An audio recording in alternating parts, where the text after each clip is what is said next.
Hi there, I'm Hasan, I'm an artist, and usually when I tell people I'm an artist, they just look at me and they said, do you paint? Or what kind of medium do you work in? And well, most of my work that I work with is really a little bit about methodologies of working rather than actually a specific discipline or a specific technique. So what I'm really interested in is creative problem solving. And I had a little bit of a problem a few years ago. So let me show you a little of that.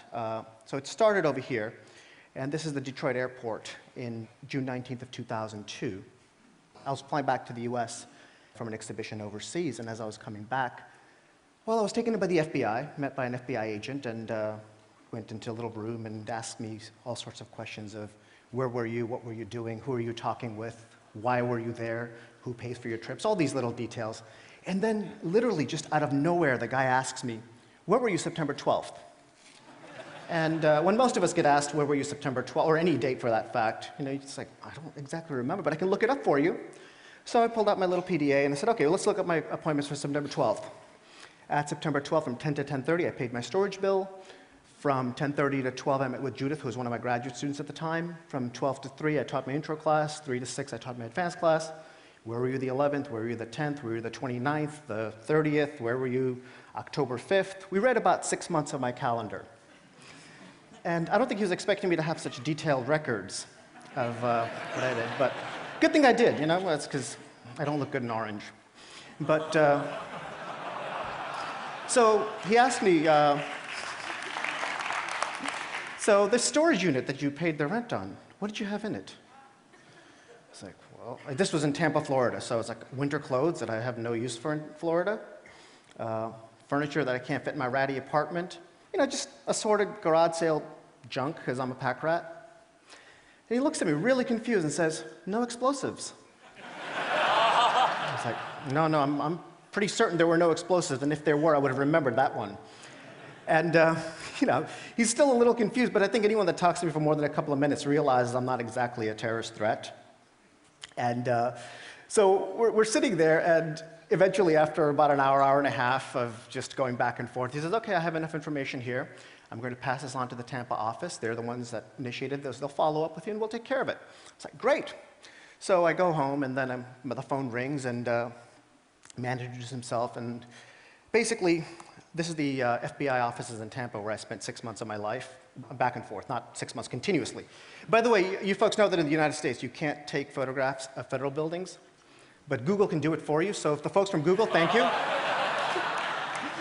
So I spent a lot of time in this building, you know, questions like, have you ever witnessed or participated in any act that may be detrimental to the United States or a foreign nation?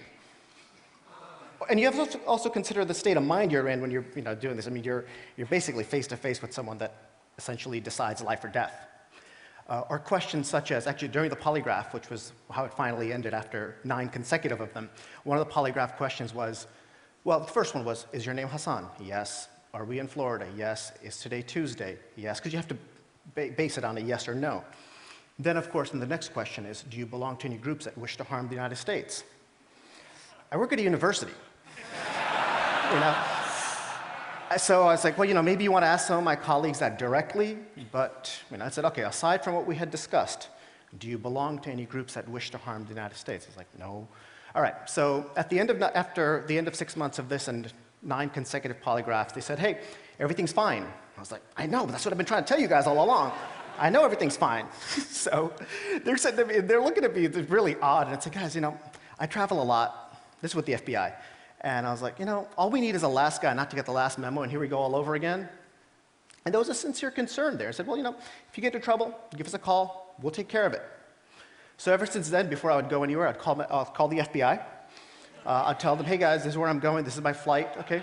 Northwest Flight 7 coming into Seattle on March 12th or whatever. A couple of weeks later, I'd call again, let them know. You know, it wasn't that I had to, but I chose to. I just wanted to say, hey, guys, don't want to make it look like I'm making any sudden moves. I don't want you guys, you know, I don't want you guys to think that I'm about to flee. Just letting you know, heads up.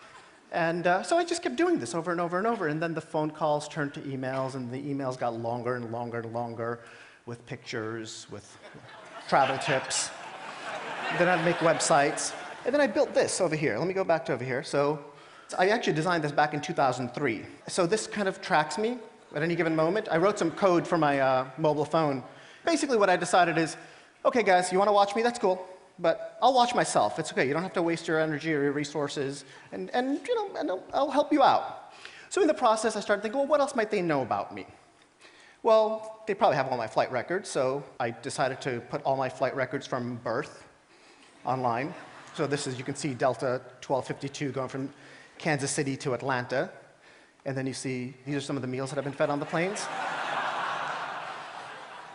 This was on Delta 719 going from JFK to San Francisco. See that? They won't let me on a plane with that, but they'll give it to me on the plane. These are some of the airports that I hang out in, because I like airports. At Kennedy Airport, May 19th, Tuesday.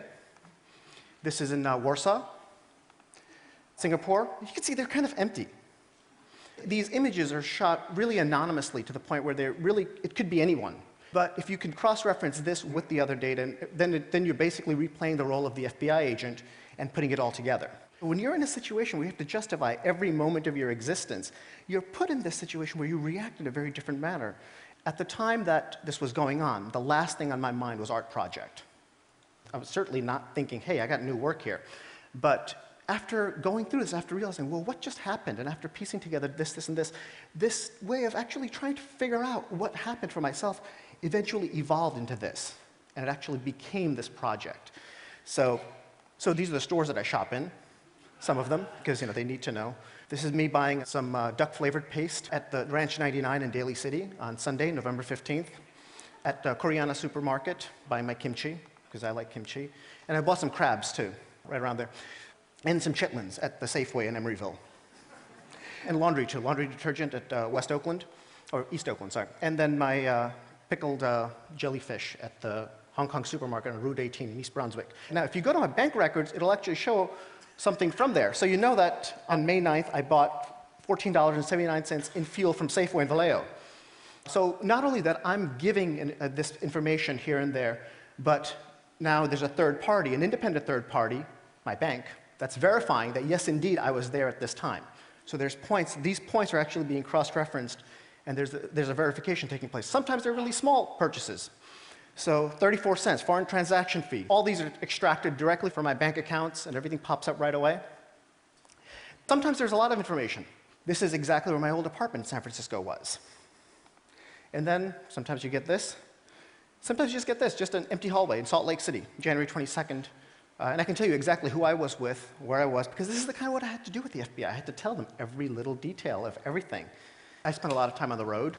This is a parking lot in Elko, Nevada, off of Route 80 at 8:01 p.m. on August 19th. I spent a lot of time in gas stations, too.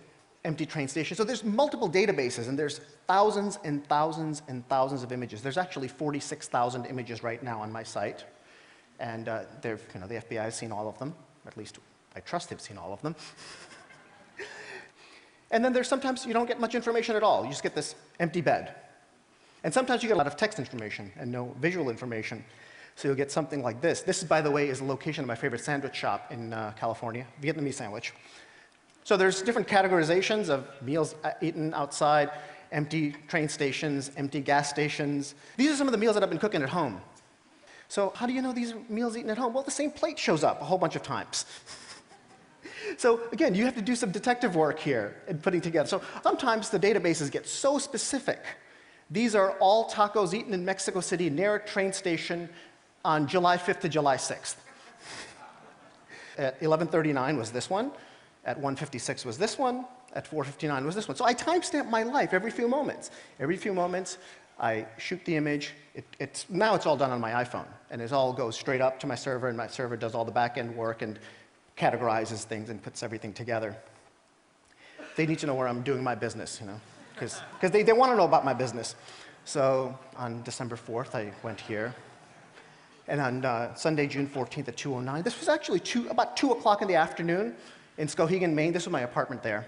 So what you're basically seeing here is all bits and pieces and all this information. If you go to my site, there's tons of things that come. And really, it's not the most user-friendly interface. It's actually quite user-unfriendly. And one of the reasons also being part of the user unfriendliness is that everything is there, but you have to really work through it. So by me putting all this information out there, what I'm basically telling you is I'm telling you everything. But in this barrage of noise that I'm putting out, I actually live an incredibly anonymous and private life. And you know very little about me, actually. And really, so I've come to the conclusion that the way you protect the privacy, particularly in an era where everything is cataloged and everything is archived and everything is recorded, there's no need to delete information anymore. So what do you do when everything is out there? Well, you have to take control over it. And if I give you this information directly, it's a very different type of identity than if you were to try to go through and get bits and pieces. The other thing that's also interesting that's going on here is the fact that intelligence agencies, and it doesn't matter who they are, they all operate in an industry where their commodity is information or restricted access to information. And the reason their information has any value is, well, because no one else has access to it. And by me cutting out the middleman and giving it straight to you, the information that the FBI has no value. So thus devaluing their currency. And I understand that on an individual level, it's purely symbolic. But if 300 million people in the US started doing this, we would have to redesign the entire intelligence system from the ground up. Because it just wouldn't work if everybody was sharing everything. And we're getting to that. You know, it's when I first started this project, people were looking at me saying, why would you want to tell everybody what you're doing, where you're at? Why are you posting these photos? Well, this was before an age before people were tweeting everywhere and 750 million people were posting status messages or poking people. So in a way, I'm actually kind of glad that I'm completely obsolete. I mean, I'm still doing this project, but it really is obsolete because you're all doing it. This is something that we all are doing on a daily basis, whether we're aware of it or not. So we're creating our own archives and so on. And, you know, and some of my friends have always said, hey, you're just paranoid. No one's, you know, well, why are you doing this? Because no one's really watching and no one's really going to bother you. So one of the things that I do is I actually look through my server logs very carefully, because, you know, it's about surveillance, so I'm watching who's watching me. And I came up with these. So these are some of my sample logs, and it's a little bits and pieces, and you can see some of the things there. And I cleaned up the list a little bit so you can see. So you can see that the Homeland Security likes to come by, Department of Homeland Security. You can see the National Security Agency likes to come by. I actually moved very close to them. I live like right down the street from them now. Central Intelligence Agency, Executive Office of the President. Not really sure why they show up, but they do.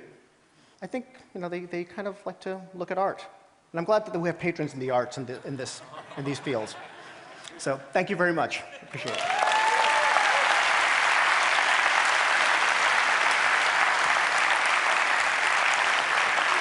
Thank you very much. Hasan, just one curiosity. You said now everything is automatic, goes from my iPhone, but actually you do take the pictures and put on the information. So how many hours of the day does that take? Almost none.